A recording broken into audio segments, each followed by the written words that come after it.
So, kung may nagtatanong sa atin, ilang oras daw nilalaga ang itlog maalat? 6 to 5. 6 to 5 hours. So, ha? 5 to 6. 5 to 6. 5 to 6 hours. Sige, sige. Ano oras kumuluto? 12. 12. Ano oras kinulayan? 7. O, di 7 hours yun.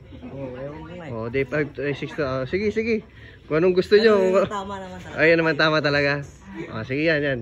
So, malod, sabi ni Master Dagol, nilalaga daw to ng 5 to 6 hours. So, yung itlog maalat o pinakukuluan.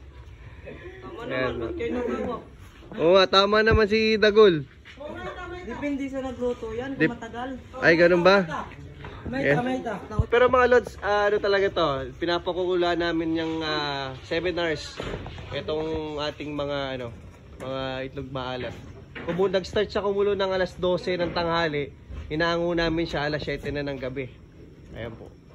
Para unang-una kasi ang purpose nun, para matagal masira. Pangalawa, maglalangis yung itlog maalat natin.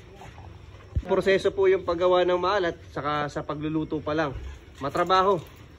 Yung ganitong klase ng negosyo mga lods. So, yun naman po, maraming salamat.